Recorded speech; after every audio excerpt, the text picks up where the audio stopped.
Children do not enter this world alone, and caring for them, as they say, can take a village. As you're looking at these beautiful baby pictures, I need you to remember that point for later. When Grayson and Lindsay Cheek welcomed their daughter, photographer Millie Holloman was there to confirm the moment. And in that moment, none of them knew how those roles would reverse in the most unpredictable of ways. I never knew then. A few weeks later, my daughter was going to be born. To clarify, or maybe confuse, Millie was not pregnant. Good news for her would have to wait. A lesson had to be learned first out of loss. With my friend passing at a young age, I was like, man, what am I waiting for? Life is short. I need to get living. I need to get my dreams being fulfilled. And I had done that in my business and things, but I hadn't done that in my dream of building my family. She had heard about fostering from a friend and started the paperwork and the 13-week extensive process to get her license. Busy with several businesses, Millie only intended on offering respite childcare should a full-time foster family need a few hours or days of relief. That day in April, her feet crossed the threshold of my door and I just instantly fell in love with her. By chance, a fellow photographer was there, who unknowingly captured the first day of the rest of both their lives. I never knew then what those photos would mean to me now. A little girl, just 2 years old and just separated from her family in a situation that had taken all the light out of her eyes.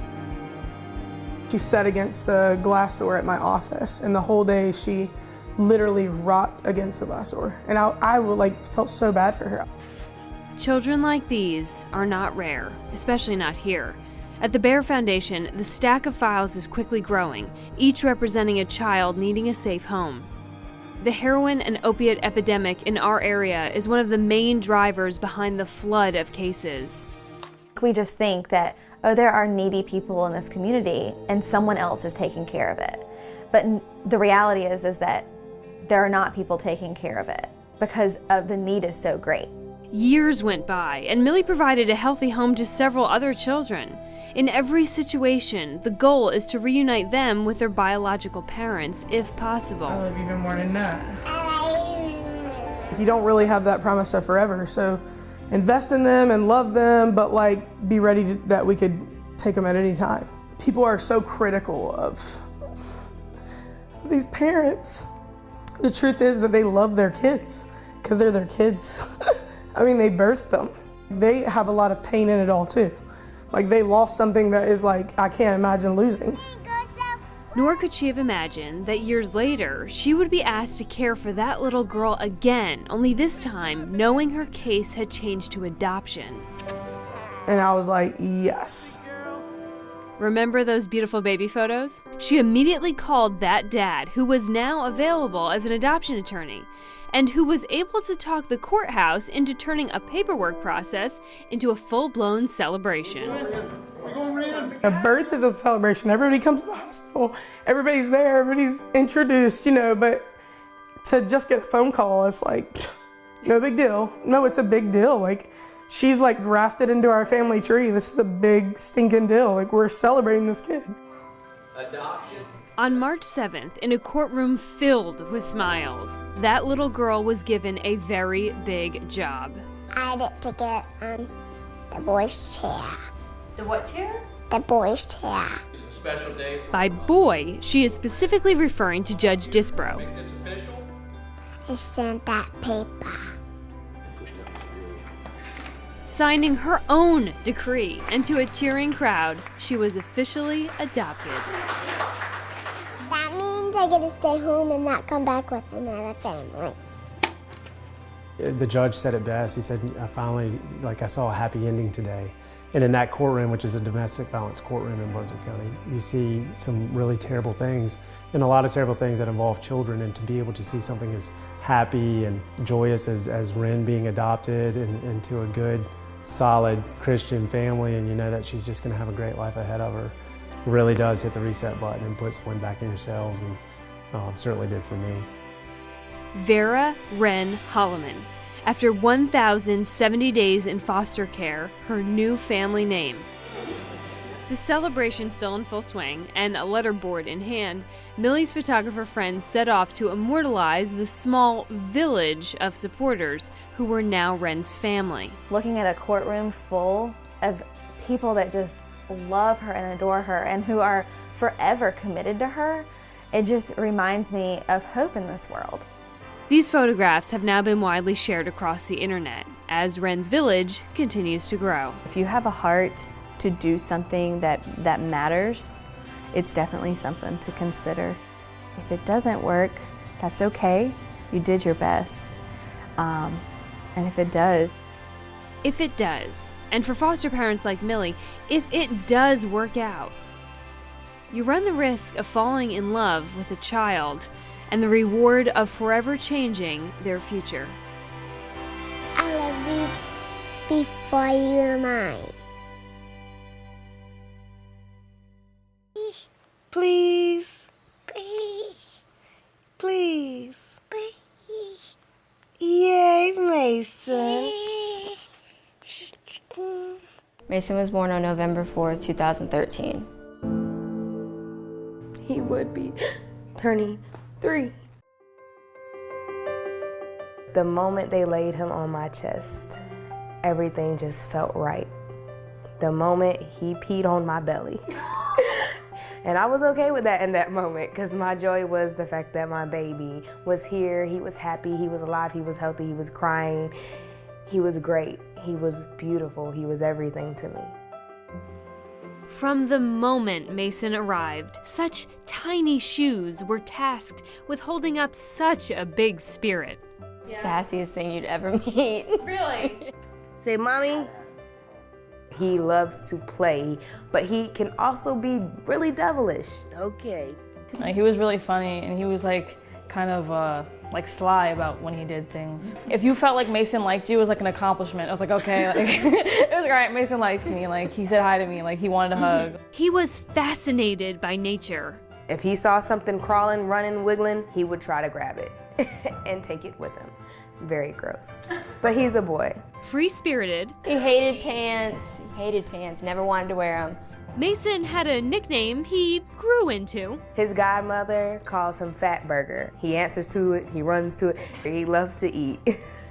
He knew just how to bat those beautiful eyelashes. Always be like, I'm mad at you, go sit down, and then it's like, stop looking at me. I can't even stay mad because that's what those eyes do to me. They make me melt. And Mason claimed small life victories, sneaking snacks with his older brother who could actually reach them. Making it a struggle. The two could play for hours, You want me to be well. holding the heroes that fit in their hands. He loved Batman. I don't know where his obsession came from, but he loves him. He wouldn't go anywhere without those little action figures in his hand. Every superhero has a sidekick. Jordan had Mason. Thank you. Every time you say Mason's not gonna come back, baby, he's with God and the angels and he's in heaven, and he puts his head down and he cries. And then he goes back to playing by himself, but that's something he has not done for almost 3 years. Everything in the room they shared is exactly how it was before Tuesday. Batman sheets waiting to be turned down for a bedtime story. Plastic guardians at the door. Mason's Halloween costume ready to be tucked away. Reminders left as they are and on the wall that Jordan and his mother Alex will have 2 guardian angels looking over them. My very first child, his name was Devin Jamar Bowen. I lost him the day before I went into labor.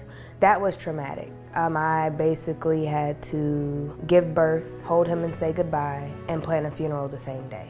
So to be doing this all over again, but this time I got to fall in love with this little boy's smile, his face, the sound of his voice, the touch of his hand, just the way he say mama, just the way he say Batman. I've never experienced it until now, and I feel so much pain. But I know that I have a little boy that counts on me. And as much as I want to crawl in a hole and ball up, I look at him and I remember that you are my purpose. Watch Alex tell you about her boys, and you can see them in her eyes. Best of friends, thick as thieves, always together 24/7. I never saw Alex without Mason, and now it's different. Today is Mason's birthday. He would be turning 3, and without a doubt, Batman would be there. Mason didn't get to save any cities. He didn't have a cape, and he never fought crime. Mason had 3 years, and he filled them with smiles, mischief, laughter, and love. And that is the stuff that legends are made of. He's our superhero, and we love him. Superheroes. Wouldn't it be great if we could just draw ourselves a different reality? Cut out the bad parts of life and just throw them away. Then when cancer comes into the picture, we could just color in a future where it really wouldn't come back. I would have never thought in a million years that it would be cancer again. I thought we were done with cancer.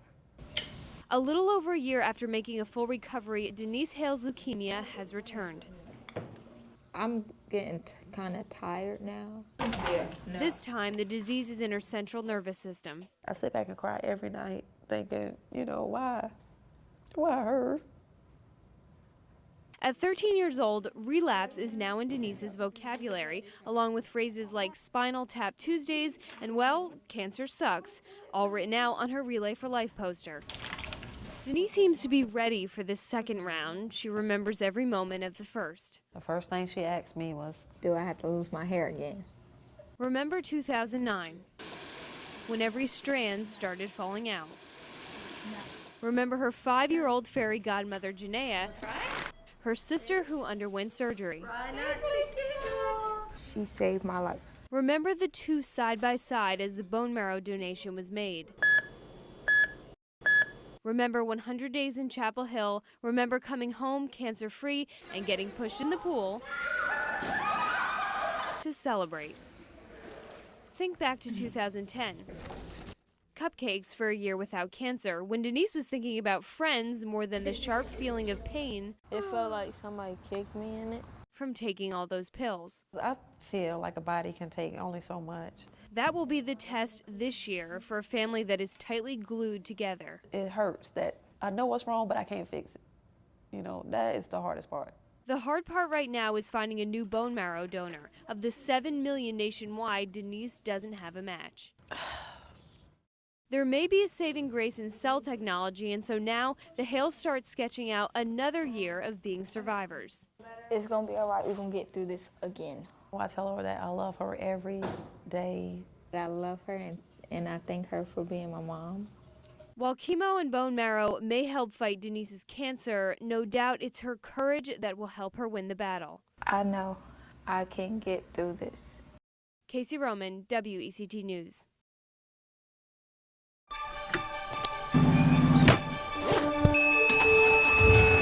She is the most loyal, most dedicated person here. She is the most important member of our team. She is absolutely the best looking one here, no questions. She's very kind, loving, very nurturing, but she is not much on hygiene. She has some horrendous breath. She's hard working, but she lays on the couch all the time. She can be a bit moody sometimes. It seems like you can never find a day that she's not here. Perhaps that's largely by default rather than a sense of duty. Because the Shallotte Firehouse is her home. Good girl. And she never lets a human firefighter forget it. Shallotte Fire Rescue wouldn't be the same without her. Valor is one of the few remaining Firehouse Dalmatians, as tradition has faded. After all, Dalmatians were originally bred to protect horse carriages. In the 1800s, the fire service used them to guard their horse-drawn steamers. Who wouldn't want a nice, hefty, fast horse for free? Today, we have engines and security systems. And so went the dogs for decades. And the one thing that was missing was having our traditional loyal friend, the Dalmatian. So 5 years ago, on a Christmas morning spent away from their families, a special delivery arrived. It was pretty neat because, you know, she was giving away, it was like a Christmas gift for us.